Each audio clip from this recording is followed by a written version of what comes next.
गुहार लगाए कि यहाँ के लोग जान बचाने के लिए आतुर, कृपया किसी भी तरह का सहायता पहुंचा करके बिरजाइन के लोगों का जान बचाया जाए। यहाँ लोग घर छोड़ करके भाग रहे हैं, लेकिन कोई साधन नहीं है किसी तरह से अपना जान भी बचा सके। लोग परेशान है अपना प्राण बचाने के लिए। कृपया शासन प्रशासन से अनुरोध है कि वो किसी भी तरह का सुविधा मुहैया कराए और यहाँ के लोगों को बाहर निकाला जाए, तटबंध से बाहर निकाल करके कम से कम जान बचाया जा सके। लोग घर छोड़ करके भाग गए हैं, लेकिन जाएंगे कहाँ? चारों तरफ पानी ही पानी है। कोई अनाज कुछ साथ में ले रखा है, चूंकि आगे कहाँ जाना है अभी किसी को पता नहीं। अभी राहत शिविरों की स्थापना हुई नहीं है, बहुत सारी ऐसी व्यवस्थाएं हो नहीं सकी हैं क्योंकि बहुत बड़े इलाके प्रभावित हुए हैं। तो ऐसे में बहुत जल्दी लोगों को ये निर्णय लेना पड़ा और कई लोगों ने जिन्होंने थोड़ी देर कर दी ये सोचने समझने में, वो अब फंस गए हैं। लोग बता रहे हैं कि उनके लिए निकलना मुश्किल है। जब तक एनडीआरएफ की टीम वहाँ नहीं पहुँचती है तब तक वहाँ से निकलना मुश्किल है।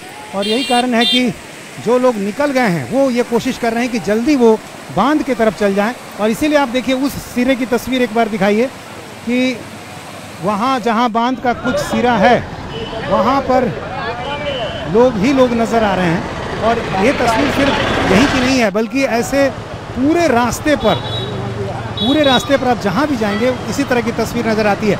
और ये एक तस्वीर देखिए, शायद गाय को बचाने के लिए गए हैं, सब गाय को बचाने गया है। गाय जो बह गई थी बचाने के लिए कई लड़के जा रहे हैं।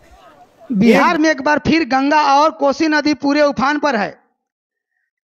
एक तरह जहां गंगा में बढ़ते जलस्तर की वजह से 13 जिला बुरी तरह से प्रभावित है, तो वहीं बागमती नदी भी रुकने का नाम नहीं ले रही है।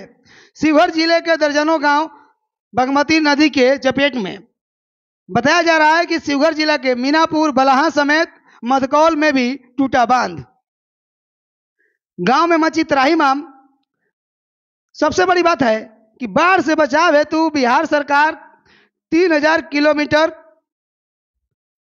तटबंधन का निर्माण किया है, लेकिन नदी का प्रवाह 2.5 गुना बढ़ जाने और सही से रिपेयरिंग कार्य नहीं होने के कारण कुछ लोग को इस समस्या से जूझना पड़ता है।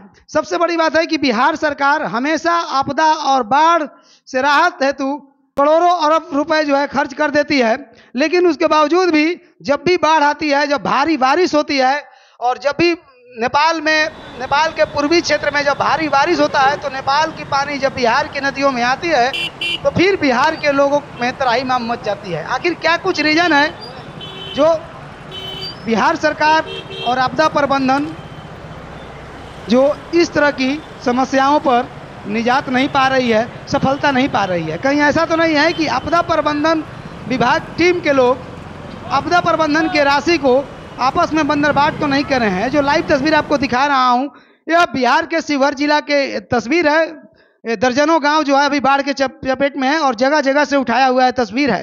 ये तस्वीर बयां कर रही है कि आपदा प्रबंधन के नाम पे करोड़ों करोड़ रुपए उठाया जाता है, लेकिन ग्राउंड पर उसका कार्य नहीं होता है। यह ऐसा नहीं है कि डायरेक्ट गांव में पानी घुस गया, यहाँ पे पहले से बांध बंधा हुआ है और बांध आखिर कैसे टूट जाता है? कुछ लोग का यह भी कहना है कि पिछले 50 साल में ऐसा बाढ़ किसी ने देखा नहीं था।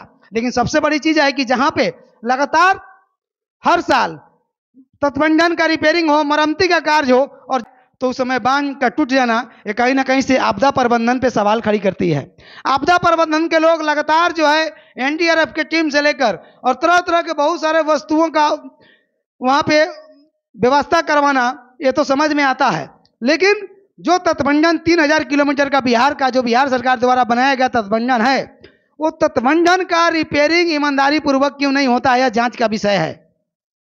अगर तटबंधन का रिपेयरिंग ईमानदारी पूर्वक हो तो मुझे नहीं लगता है कि इस तरह की भयावह बाढ़ आने से जान मान का क्षति होगा। लेकिन जान मान का क्षति होने का कहीं ना कहीं से मुख्य कारण यही है, बिहार में जो आपदा प्रबंधन में जो करोड़ों रुपए जो अरबों रुपए जो आते हैं उस राशि को कहीं ना कहीं से बंदरबाट किया जाता है। बाकी इस तस्वीर को आप लाइव तस्वीर को देखकर क्या कुछ कहते हैं कमेंट बॉक्स में अपना प्रतिक्रिया जरूर दें।